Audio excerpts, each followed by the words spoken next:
بسم اللہ الرحمن الرحیم۔ السلام علیکم ورحمۃ اللہ وبرکاتہ۔ عزیز طلبہ، ADP آرٹس اسلامک اسٹڈیز کے مضمون کے ساتھ آپ لوگوں کی خدمت میں حاضر ہوں۔ آج کا ہمارا ٹاپک ہے سورہ نور کا رکوع نمبر 8، اس کا ترجمہ اور مشکل الفاظ کے معنی ہم دیکھ لیتے ہیں۔ کتاب کا صفحہ نمبر ہے 310، آپ کھول لیجئے۔ اللہ تبارک و تعالی ارشاد فرماتا ہے، اعوذ باللہ من الشیطان الرجیم، بسم اللہ الرحمن الرحیم۔ یا ایھا الذین آمنوا، اے وہ لوگو جو ایمان لائے ہو، لیستأذنکم، چاہیے کہ اجازت لیا کریں تم میں سے، الذین، وہ جو ملکت، مالک ہوئے ہیں، ایمانکم،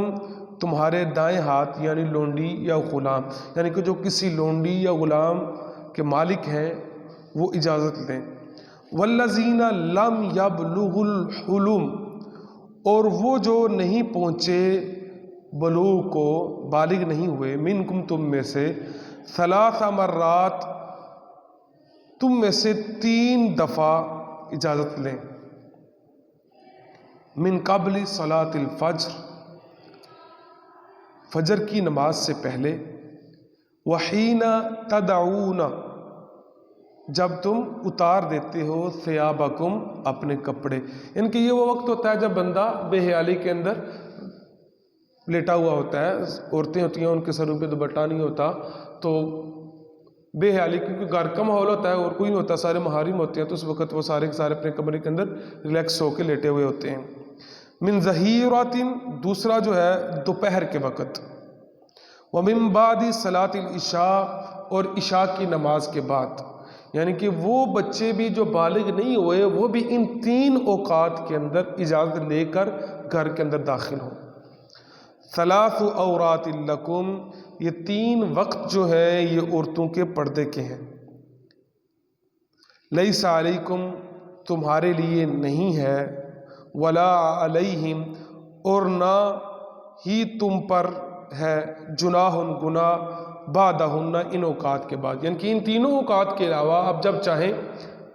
جا سکتے ہیں، اجازت لینے کی ضرورت نہیں ہے اگر آپ اسی گھر کے فرد ہیں تو۔ طوافون علیکم،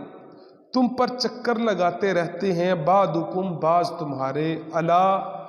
بعض کے بعض، یعنی کہ کچھ لوگ کام کاج کے لیے تمہارے پاس آتے جاتے رہتے ہیں۔ کذالک یبین اللہ، اسی طرح اللہ تعالیٰ اپنی آیتوں کو بیان کرتا ہے واضح کر کے۔ واللہ علیم حکیم، اور اللہ علم والا ہے اور حکمت والا ہے۔ وَإِذَا، اور جب، بلغ الاطفال منکم الحلم، اور جب پہنچے لڑکے تم میں سے شعور کو، بالغ ہو جائیں، شعور ہو جائے ان کو، فَلْيَسْتَأْذِنُوا، پس اب وہ بھی اجازت لیں، کَمَا اسْتَأْذَنَ الَّذِينَ مِن قَبْلِهِمْ، جو ان سے پہلے اجازت لیتے تھے، یعنی کہ کوئی بڑا بندہ آ رہا تو اس کے لیے تو لازم ہے کہ وہ اجازت لے کر ہی آئے، لیکن بچے جو ہیں وہ بھی 3 اوقات کے اندر اجازت لے کر آئیں، یا آپ اپنے بچوں کو سکھائیں، عشاء کے بعد اگر کسی کے کمرے میں داخل ہونا ہے دستک دے کے،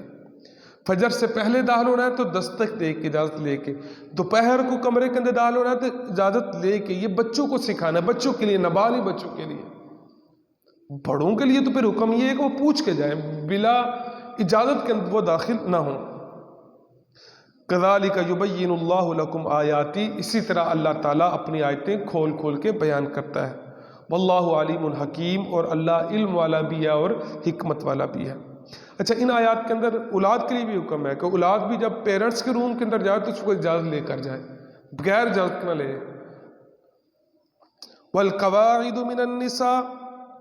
اور بڑی عمر کی جو عورتیں ہیں، اللاتی، وہ جو لا یرجون، امید نہیں رکھتی، نکاح کی، یعنی کہ جن کو نکاح کی کوئی طلب نہیں ہے، فلیس علیہن، پس ان پر نہیں ہے، جناح، گناہ، این یدعن ثیابہن، کہ وہ اپنی چادریں اتار لیا کریں، غیر متبرجات بزینہ، نہ نمائش کرتے ہوئے زینت کی، اگر وہ بھی بنا و سنگار کرتے ہیں، جس طرح آپ ٹیلی ویژن کے اوپر دیکھتے ہیں کہ بوڑھی بوڑھی خواتین ہوتی ہیں، ٹھیک ہے، 70 سال کی، انہوں نے میک اپ کیا ہوتا ہے، تو اس صورت کے اندر وہ جو ہے وہ با پردہ رہیں گی، بے پردگی اختیار نہیں کریں گی۔ وَأَن يَسْتَعْفِفْنَ خَيْرٌ لَهُنَّ،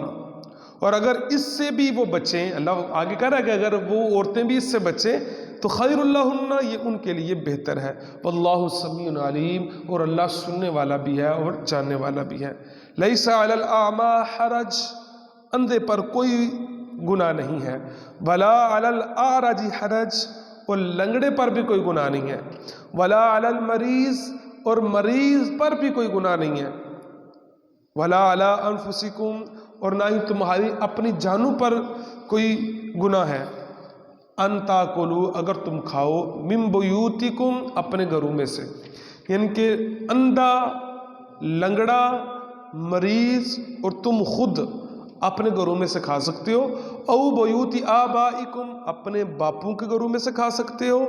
او بیوت امہاتکم، اپنی ماں کے گھروں میں سے کھا سکتے ہو، او بیوت اخوانکم، اپنے بھائیوں کے گھروں میں سے کھا سکتے ہو، او بیوت اخواتکم، اپنی بہنوں کے گھروں میں سے کھا سکتے ہو، او بیوت اعمامکم، اپنے چاچوں کے گھروں سے کھا سکتے ہو، او بیوت عماتکم، اور اپنی پھپھیوں کے گھروں سے کھا سکتے ہو، او بیوت اخوالکم، اور اپنے ماموں کے گھروں سے کھا سکتے ہو، او بیوت خالاتکم،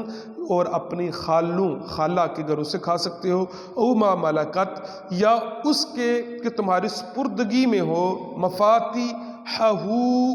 جس کی کنجیاں، او صدیقکم، یا اپنے دوستوں کے گھروں سے بھی۔ ان تمام جتنے بھی لوگوں کا تذکرہ ہوا ہے، ان تمام رشتہ داروں، دوستوں کے گھروں میں سے بندہ کھانا کھا سکتا ہے، کوئی بھی چیز کھا سکتا ہے۔ لیس علیکم جناح، تم پر کوئی گناہ نہیں ہے، ان تاکلوا جمیعا او اشتاتا، کہ تم سارے مل کر کھاؤ یا جدا جدا ہو کر کھاؤ۔ فَإِذَا دَخَلْتُمْ، پس جب تم داخل ہو، بیوتاً، گھر کے اندر، فَسَلِّمُوا، پس سلام کہو، عَلَىٰ أَنفُسِكُمْ، اپنے گھر والوں پر۔ اب یہاں پہ یہ بتایا جا رہا ہے کہ جب بھی گھر کے اندر داخل ہو تو سلام کرے۔ تحیۃ من عند اللہ، یہ خدا کی طرف سے مبارک اور پاکیزہ تحفہ ہے۔ تحیۃ من عند اللہ مبارکۃ طیبہ، پاکیزہ تحفہ ہے سلام کہنا۔ کذالک یبین اللہ، اسی طرح اللہ تعالیٰ بیان کرتا ہے تمہارے لیے اپنی آیتیں، لعلکم تعقلون، تاکہ تم عقل کرو، تاکہ تم سمجھو۔ عزیز طلبہ، یہ تھا ہمارا آج کا رکوع نمبر 8۔ امید ہے کہ آپ لوگوں اچھے طریقے کے ساتھ یاد کر کے اس کو لکھ کے مجھے بھیجیں گے۔ السلام علیکم ورحمۃ اللہ وبرکاتہ۔